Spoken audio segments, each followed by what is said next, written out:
Welcome students. आज हम लोग पढ़ेंगे geography chapter 3 motions of the earth. Motions means movement यानी गति। तो आइए आज का यह लेसन स्टार्ट करते हैं।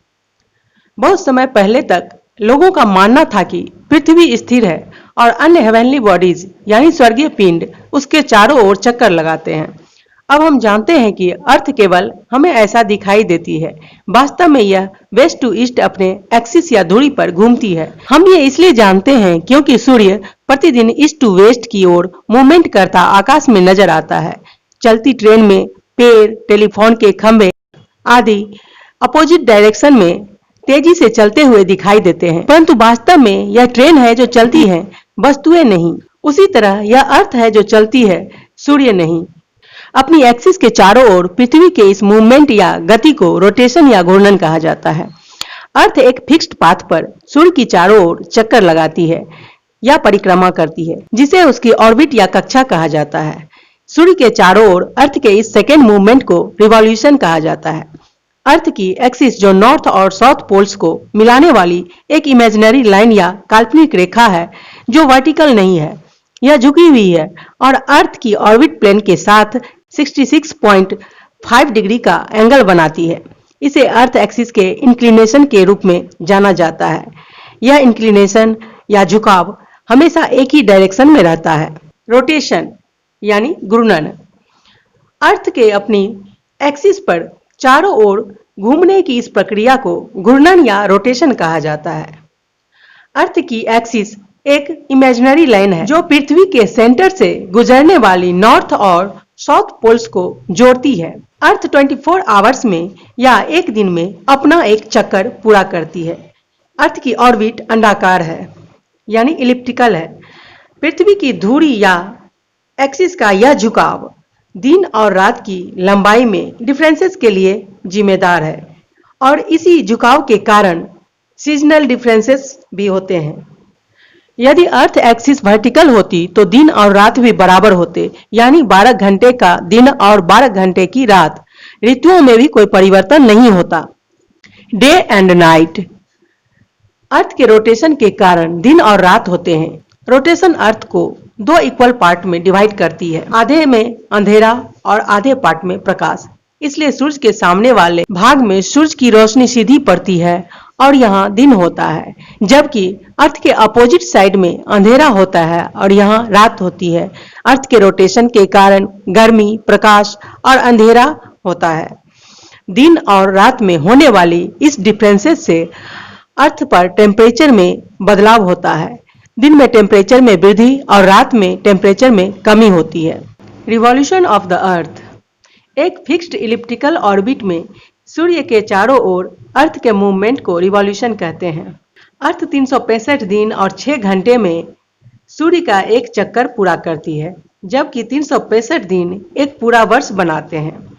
6 × 4 = 24 आवर्स एक पूरा दिन बनाने के लिए पिछले 3 साल का 6 + 6 + 6 और चौथे साल का 6 आवर मिलकर 1 डे बनाते हैं, जो हर चौथे साल के फरवरी मंथ में जोड़े जाते हैं। और यह लीप ईयर होता है जिसमें 366 दिन होते हैं। अपनी रिवॉल्यूशन के दौरान अर्थ 66.5 के एंगल पर अपनी ऑर्बिटल प्लेन पर झुकी रहती है। अर्थ के इलिप्टिकल ऑर्बिट के कारण सूर्य और पृथ्वी के बीच मिनिमम 147 मिलियन किलोमीटर से लेकर मैक्सिमम 152 मिलियन किलोमीटर की डिस्टेंस होती है। इस प्रकार अर्थ और सन के बीच का मध्यम दूरी 149.5 मिलियन किलोमीटर होती है। जब अर्थ सन के सबसे नजदीक होती है तो उसे पेरिहिलियन या उत्तरायण कहते हैं, और जब यह सन से सबसे दूरी पर होती है तो इसे अपहेलियन या दक्षिणायन कहते हैं।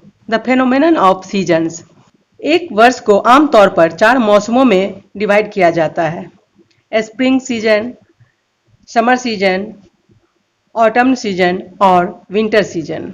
जब सूर्य के संदर्भ में अर्थ के पोजीशन में चेंजेज होता है तब ऋतु परिवर्तन या सीजन चेंजेज भी होते हैं। ये परिवर्तन इन कारणों से होता है: अर्थ की रिवॉल्यूशन या परिक्रमण के द्वारा और अर्थ के अपने एक्सिस पर एक फिक्स्ड डायरेक्शन में झुके होने के कारण।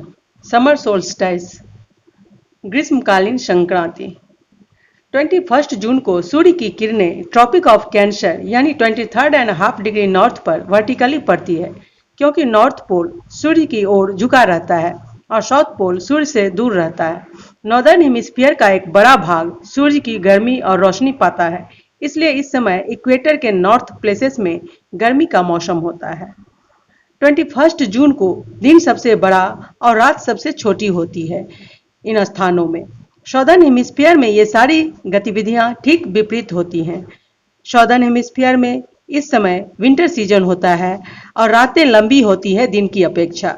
इस समय नॉर्दर्न पोल और आर्कटिक सर्किल के पूरे रीजन में दिन के उजाले की पूरे 24 घंटे की अवधि होती है। समर सीजन में ये रीजन लैंड ऑफ मिडनाइट सन के नाम से प्रसिद्ध है। इस प्रकार इस पीरियड के दौरान नॉर्थ पोल पर इक्वेटर लाइन पर दिन के उजाले में 12 घंटे से 24 घंटे तक वृद्धि होती है। इस समय जब सूर्य इक्वेटर लाइन से 21 जून से अपनी अधिकतम दूरी पर पहुंचता है, जिसे समर सोल्स्टाइस या ग्रीष्मकालीन संक्रांति के रूप में जाना जाता है। ऑटमनल इक्विनॉक्स, अर्थ धीरे धीरे चलती है और 23 सितंबर को 3 मंथ के समर सोल्स्टाइस के बाद यह ऑटमनल इक्विनॉक्स की स्थिति में पहुंच जाती है। 21 जून से दिन की लंबाई धीरे धीरे कम होने लगती है और नॉर्थ हेमिस्फीयर में 23 सितंबर तक रात की लंबाई बढ़ने लगती है। इसके अपोजिट साउथ हेमिस्फीयर में होता है। 23 सितंबर को नॉर्थ और साउथ पोल सूर्य से समान दूरी पर होते हैं। इस तरह सन रेज इक्वेटर लाइन पर वर्टिकली पड़ती है और दिन तथा रात पूरी दुनिया में एक समान हो जाते हैं।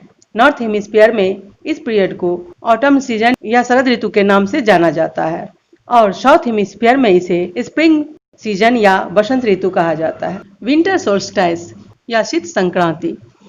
ऑटमनल इक्विनॉक्स या शरद ऋतु से पृथ्वी धीरे धीरे चलती है और यह 22 दिसंबर को विंटर सोल्स्टाइस की पोजीशन में पहुंचती है। 22 दिसंबर को सन ट्रॉपिक ऑफ कैप्रिकॉर्न के ऊपर रहता है। इस समय को नॉर्थ हेमिस्फीयर में विंटर सोल्स्टाइस के रूप में जाना जाता है। इसका कारण यह है कि जब साउथ हेमिस्फीयर में गर्मी होती है तो नॉर्थ हेमिस्फीयर में ये सर्दी का सीजन होता है। 22 दिसंबर को सन ट्रॉपिक ऑफ कैप्रिकॉर्न के ऊपर वर्टिकली चमकता है। स्प्रिंग इक्विनॉक्स, अर्थ अपनी ऑर्बिट पर चलते हुए 21 मार्च को अपनी पोजीशन में पहुंचती है। इस दिन सूर्य नॉर्थ पोल और साउथ पोल पर बराबर रहता है, इसलिए सन रेज इक्वेटर लाइन पर वर्टिकली पड़ती है। दिन और रात पूरी दुनिया में समान हो जाते हैं। नॉर्दर्न हेमिस्फीयर में यह टाइम स्प्रिंग इक्विनॉक्स या बसंत ऋतु का होता है और साउदर्न हेमिस्फीयर में यह ऑटमनल इक्विनॉक्स का होता है। इस प्रकार अर्थ पूरे साल अपनी ऑर्बिट पर घूमती रहती है और सीजनल चेंजेज होते हैं। Adaptation of animals to different climates, किसी स्थान की क्लाइमेट वहां के vegetation, animal life, crops, food, clothing, occupation, housing और डिफरेंट एक्टिविटीज को इफेक्ट करती है। लोग और जानवर डिफरेंट क्लाइमेटिक कंडीशंस के अनुसार अपना अनुकूलन करते हैं। इस प्रकार डिफरेंट रीजन्स के लोगों और जानवरों के जीवन जीने के तरीके डिफरेंट होते हैं। कोल्ड क्लाइमेट में रहने वाले जानवर जैसे पोलर बियर, रेनडियर और डॉग्स, इनके पास आमतौर पर मोटे फर या फर के नीचे फैट की एक मोटी परत जमा होती है, जिससे उनके शरीर को गर्मी मिलती है। जब नॉर्दर्न हेमिस्फीयर में सर्दी होती है तो कई बर्ड्स प्रतिकूल ठंड से बचने के लिए साउदर्न हेमिस्फीयर में माइग्रेट करते हैं। यह विंटर सीजन के बाद वापस आ जाते हैं। कुछ एनिमल्स जैसे स्नेक्स, फ्रॉग्स, स्नेल्स कीचड़ या गुफाओं में कड़कती हुई ठंड से बचने के लिए या अत्यधिक गर्मी से बचने के लिए सुस्ती की अवस्था में या इनएक्टिविटी की स्थिति में चले जाते हैं। वे धीरे धीरे सांस लेते हैं और उनका दिल भी धीरे धीरे धड़कता है। विंटर के दौरान अपनी बॉडी में जमा फैट से एनर्जी प्राप्त करते हैं। वे सर्दी या गर्मी के बाद अपनी नींद से उठ जाते हैं। तो इस प्रकार आपको ये चैप्टर अच्छे से समझ में आ गई होगी। अगर आपको ये चैप्टर अच्छे से समझ में आ गई और ये वीडियो अच्छी लगी है तो इसे लाइक कर दें, अपने दोस्तों के साथ इसे ज़्यादा से ज़्यादा शेयर करें और अगर आप इस चैनल पे नए हैं तो इस चैनल को सब्सक्राइब कर दें, साथ ही बेल आइकन को प्रेस कर दें ताकि आने वाली सभी वीडियोज की नोटिफिकेशन आपको समय पे मिलती रहे। धन्यवाद।